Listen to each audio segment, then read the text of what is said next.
আসসালামু আলাইকুম রহমতুল্লাহি ওবরকাতুহ। সম্মানিত দর্শক, বিএনপির সঙ্গে চীনের একটা ঐতিহাসিক সম্পর্ক ছিল এবং বঙ্গবন্ধুর নির্মম হত্যাকাণ্ডের পর বিএনপি যখন ক্ষমতায় এলো তখনই কিন্তু চীন প্রথম বাংলাদেশকে স্বীকৃতি দিল এবং বাংলাদেশের স্বাধীনতা যুদ্ধে তারা সরাসরি বিরোধিতা করেছে, প্রবলভাবে বিরোধিতা করেছে। এর কারণ হলো পাকিস্তান তাদের কৌশলগত বন্ধু, ঐতিহাসিকভাবে সেই পাকিস্তান স্বাধীন হওয়ার পর থেকে। তো তারা সবসময় বন্ধুকে মিন করে, বন্ধুর পাশে থাকে এবং দেখেন পাকিস্তান এবং চীনের যে বন্ধুত্ব, এটি এই গত সেই 70 বছর 75 বছরে একটু কমেনি, বরং ডে বাই ডে আরও বেড়ে চলেছে। তো চীনের যে চরিত্র, তারা সবসময় বন্ধুত্ব রক্ষা করে, প্রতিবেশীদের সাথে তাদের সম্পর্ক খুব ভালো থাকে, একমাত্র ভারত ছাড়া। চীনের পাকিস্তানের সাথে তাদের ভালো সম্পর্ক, তারপরে নেপালের সাথে তাদের খুব ভালো সম্পর্ক, শ্রীলঙ্কার সাথে সরাসরি তাদের নাই কিন্তু ভালো সম্পর্ক, এরপরে তাদের রাশিয়ার সাথে ভালো সম্পর্ক, এবং সিআইএস কান্ট্রিগুলো যে সমস্ত তুর্কমেনিস্তান, কাজাকিস্তান, উজবেকিস্তান, কিরগিজস্তান, এই সমস্ত দেশের সাথে তাদের যে সীমান্ত রয়েছে, এমনকি চীনের সাথে, আফগানিস্তানের সাথে তাদের যে যোগাযোগ রয়েছে, আমার এই মুহূর্তে সরাসরি তাদের সীমান্ত কতটুকু আছে আমি বলতে পারবো না। তো অলমোস্ট সবার সাথে কিন্তু তারা একটা ভালো সম্পর্ক রক্ষা করে চলছে, কেবলমাত্র ভারত ছাড়া।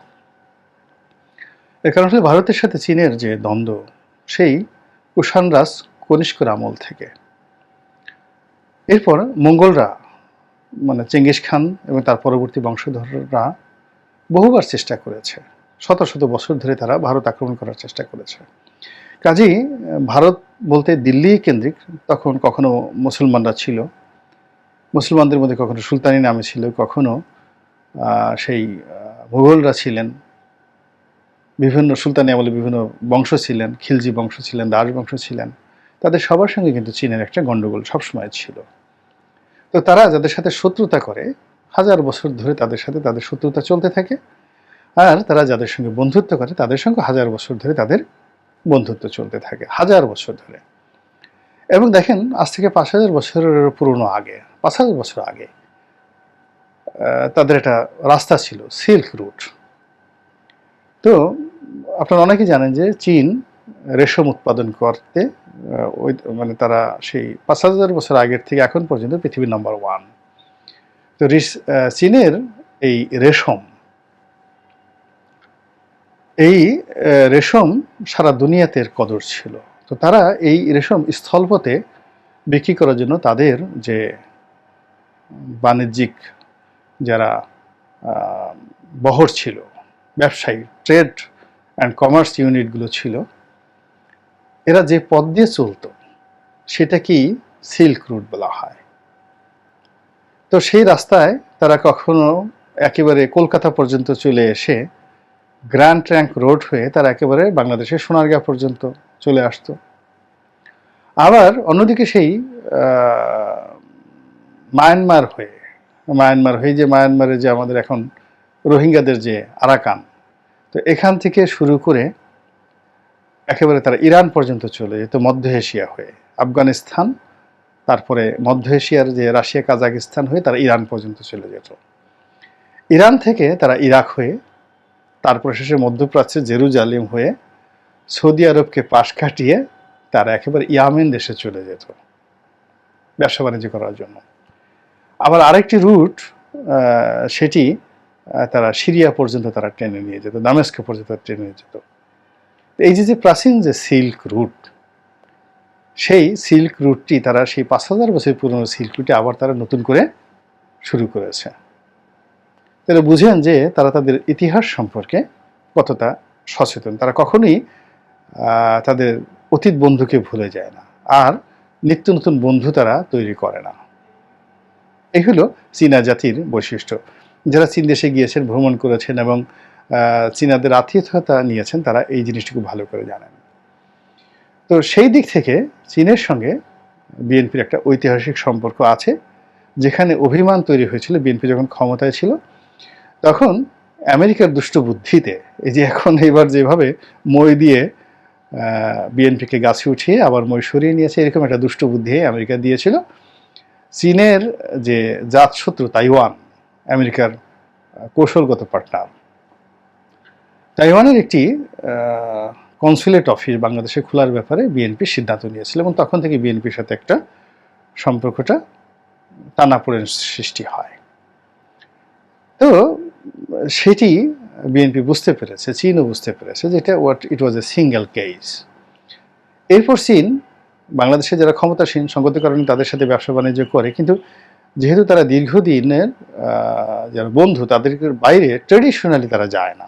আপনি বাঙালি রমণীর দেখেন, বাঙালি মেয়েদের সাথে আপনি প্রেম করতে যান, অনেক কিছু আপনার লাগবে, সময় দিতে হবে, চিঠি দিতে হবে, ফুল দিতে হবে। কিন্তু আপনি ইউরোপে যান, 1 মিনিটে কোনো ডিস্কো ক্যাবারে বা কোনো রাস্তার পাশে পাব, যে ছোটো ছোটো মদের দোকান আছে, সেখানে আপনার কোনো একটা মেয়ের সাথে পরিচয় হলো, 10 মিনিটে আপনি তাকে অফার দিলেন যে চলো আজকে রাতে আমরা একসাথে হোটেলে কাটাই বা আমার বাসায় কাটাই, ও শিওর বলে মেয়েটা আপনার সঙ্গে চলে যাবে। কিন্তু যদি আপনি কোনো বাঙালি মেয়েকে যদি আপনি হাত দেন, সে তো 300 দিন 1 বছর শুধু কাঁদতেই থাকবে যে আমার হাত দিল কেন। তো এরকম চীনা জাতির কতগুলো পিউরিটি রয়েছে, তাদের স্বচ্ছতা রয়েছে। তো সেটা হলো তারা সবসময়ই তাদের সম্পর্কটাকে বজায় রাখে। তো সেই সম্পর্কের প্রেক্ষিতে এখন বিএনপি বুঝে গেছে যে আসলে তাদের কার সঙ্গে বন্ধুত্ব করতে হবে।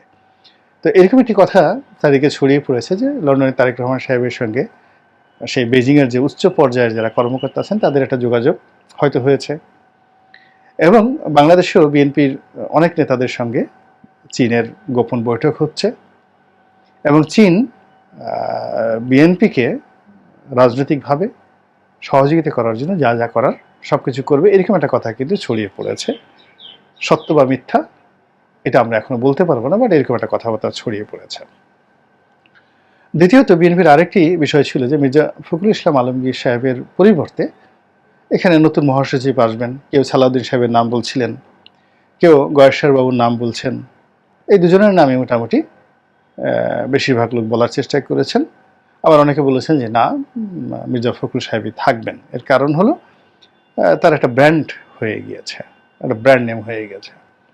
অন্যদিকে মির্জা ফখরুল ইসলাম সাহেব উনি বয়স হয়ে গেছেন, আর বিভিন্ন কারণে তার ভিতরে পদ পদবি বা দলের নেতৃত্ব নিয়ে যে আগ্রহ থাকে সাধারণত, সে আগ্রহটা এখন আর আগের মতো নেই। এটা সুযোগ যারা সমালোচকরা নিয়েছেন, তারা বিভিন্ন রকম যারা গুজব রটিয়েছিলেন, সেই গুজব একেবারে সম্পূর্ণ নষ্ট হয়ে গেছে যখন আমরা জানলাম যে বেগম জিয়ার সঙ্গে মির্জা ফখরুল সাহেবের 1-to-1 দীর্ঘ বৈঠক হয়েছে। এটা নজিরবিহীন বৈঠক হয়েছে, এবং বেগম জিয়া শুধু তার সঙ্গে বৈঠক করেনি, তিনি আসম আব্দুর রব থেকে শুরু করে যারা রাজনৈতিক নেতৃবৃন্দ রয়েছেন, তিনি খুব অসুস্থ, তার যে ওজন কমে গেছে মারাত্মকভাবে। আপনারা তো জানেন যে বেগম জিয়া আল্লাহ রাব্বুল আলামিনের অশেষ দয়ায় যথেষ্ট সুন্দরী, এবং আল্লাহ তাকে সুন্দর একটি স্বাস্থ্য ছিয়েছেন, এবং তিনি যখন একটা চেয়ারে, বড় একটা চেয়ারে বসতেন, পুরো চেয়ারটা জুড়ে তিনি বসতেন, চেয়ারের কোনো জায়গা খালি থাকতো না। তো সেই মানুষটা এখন শুকিয়ে কাঠ হয়ে গেছেন, হাত পা বাঁকা হয়ে গেছে। একটা ছোট চেয়ারে বসলেও চেয়ারের অর্ধেক খালি থাকে, এরকম একটি অবস্থা হয়ে গেছে। কিন্তু এই দুর্বল শরীর নিয়ে মৃত পথযাত্রী জীবন্ত একটি লাশ হওয়ার সত্ত্বেও তার মস্তিষ্ক কিন্তু এখনো বাংলাদেশি জাতীয়তাবাদের জন্য কাজ করে, দেশের জন্য কাঁদে।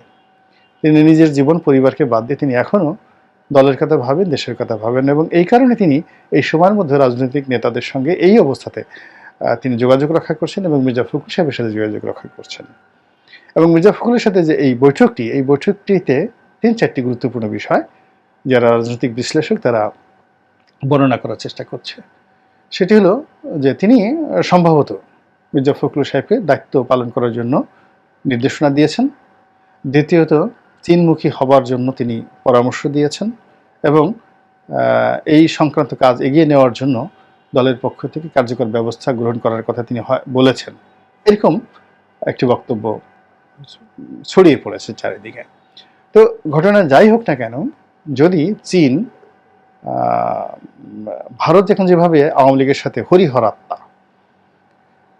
হয়ে পড়েছে, এবং ভারত এবং আওয়ামী লীগের যে সম্পর্কটি, এই সম্পর্কটিকে আলাদা রেখে এবং ভারতকে সম্পূর্ণ অ্যাভয়েড করে, তার সাথে শত্রুতার দরকার নেই কিন্তু তার বন্ধুত্ব আশা না করে চীনের সঙ্গে একটা গভীরতম সম্পর্ক স্থাপন করা যায়। এবং চীনের যে বলয়টি রয়েছে, ইরান, সৌদি আরব এবং সংযুক্ত আরব আমিরাত, কাতার, এই বলয়টিকে যদি বিএনপি গ্রহণ করতে পারে এবং তাদের সাথে প্রতিনিধি বিনিময় করে, যোগাযোগ করে দেশে এবং দেশের বাইরে, আমি মনে করি যে এই মুহূর্তে এটা বিএনপির জন্য অনেকটা ভালো হবে এবং চীনের জন্য এটা অনাগত ভালো হবে, এবং আলটিমেটলি এটি আওয়ামী লীগের জন্য একটি হতাশাব্যঞ্জক কাজ হবে। এর কারণ হলো রাজনীতি তো একদিনের জন্য নয়, আর রাজনীতির জয় পরাজয় এটিও পার্মানেন্ট নয়। আজ যিনি পরাজিত কালকে তিনি বিজয়ী হবেন, আজ যিনি বিজয়ী হলেন কাল তিনি পরাজিত হবেন, এটি রাজনীতির নিয়ম।